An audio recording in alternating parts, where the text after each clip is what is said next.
What if a tree could see your soul, whispering secrets you've buried deep? This is a story based on Caitlin R. Kiernan's The Red Tree, a descent into grief and unearthly terror, narrated from the heart of my haunted studio. I'm not a brave woman. I've written those words before, scratched them into journals I'd never publish. But they feel truer now, here in this crumbling farmhouse in Wigginton Road. The Rhode Island air is heavy, thick with the scent of damp earth and something sharper, like regret. My name is Sarah Crowe, once a writer, now a ghost of myself, fleeing Atlanta's noise after Amanda's suicide carved a hole in my chest. Amanda, my lover, a painter whose vibrant colors hid her inner shadows, took her life 8 months ago, leaving me with her final canvas, blushed with red, unfinished. The farmhouse was cheap, a sagging relic of warped wood and peeling paint, its windows blind with grime. The realtor didn't mention the red oak out back, a gnarled giant with roots like claws, its bark scarred with carvings, initials, runes, things that make my eyes sting. I should have asked why no one else wanted this place. When the light goes out, the watermarks on the walls resemble faces. The floors are uneven, and the house creaks under its own weight. The attic, a cave with low ceilings where the air feels too near and alive, is where I put my typewriter.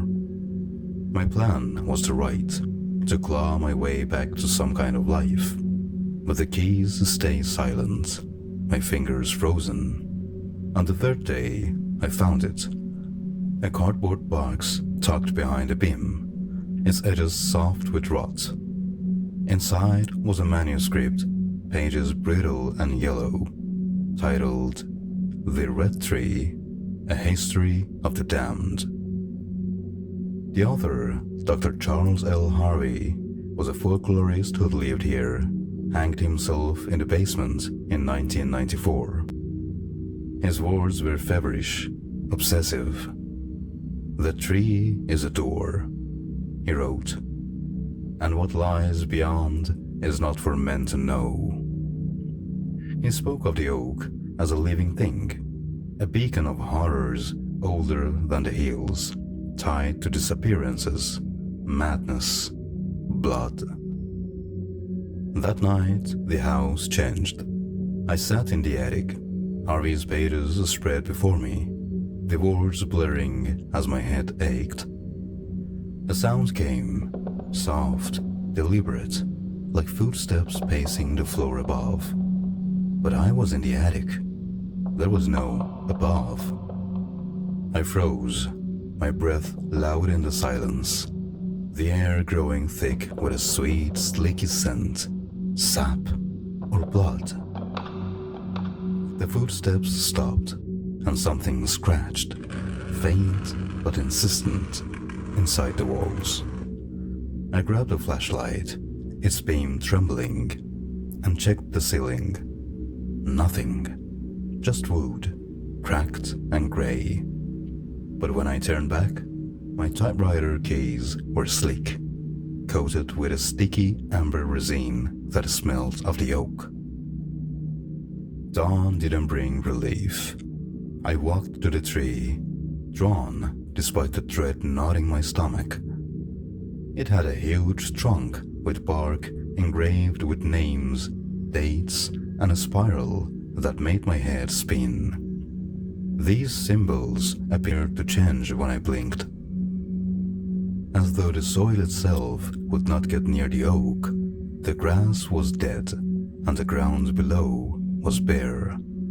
I found a stone, half buried, its surface carved with letters I couldn't read, letters that felt like a warning. Harvey's manuscript called it a marker, a seal for something beneath the roots, something that watched. I heard it as I retreated, my feet digging into the soft ground, a whisper coming from the tree itself, my name slithering through its leaves rather than the breeze.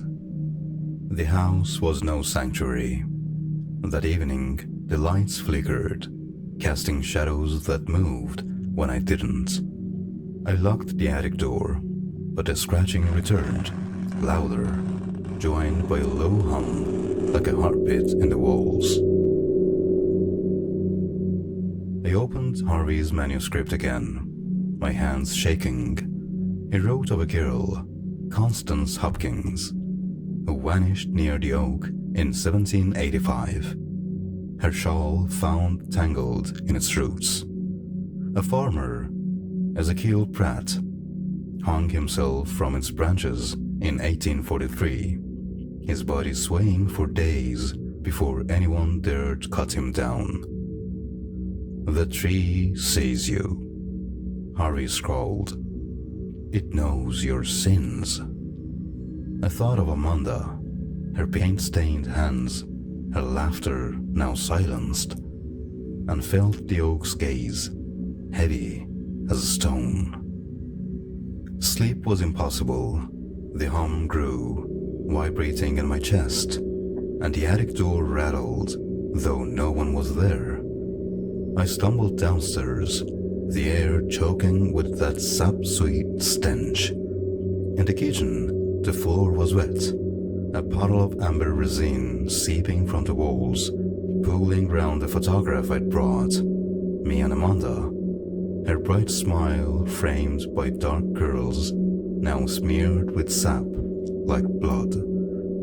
I screamed, the sound swallowed by the house's groan. The shadows thickened, forming shapes, hands, faces, a girl's silhouette with hollow eyes. Sarah, they whispered, their voices a chorus in my skull.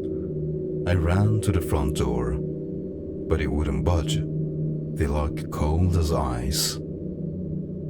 The oak called me. I don't know how I ended up outside, my bare feet sinking into the dirt, the tree looming like a judge. Its branches swayed, though the air was still, and its roots pulsed, alive, curling toward me.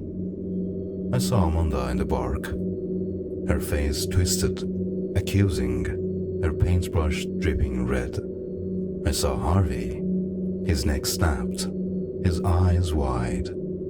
The whispers grew, a cacophony of names: Constance, Ezekiel, Sarah, until my head split with pain. Something moved in the oak's shadow, tall, its edges blurred, its face a void.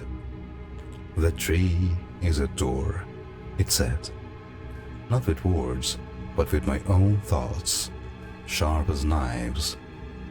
I fell to my knees, the stone marker under my hands, its carvings warm, wet, like a flesh. I woke in the attic, my journal open, pages filled with words I didn't write. It knows your sins. It knows. It knows. The manuscript was gone, the box empty. The house was silent, but the air pressed against me, heavy with intent. I haven't left. I can't. The oak is out there, its roots in my dreams, its voice in my blood. I write to keep sane, but the words aren't mine. They're hers, Constance's, Amanda's, the trees. I am not a brave woman, but I'll stay, if only to know what lies beyond the door. The red oak still whispers, its roots coiling in the dark. Will you face the next nightmare with me? Subscribe and ring the bell to stay haunted. What do you think lies beyond the door? Comment below with your darkest guesses.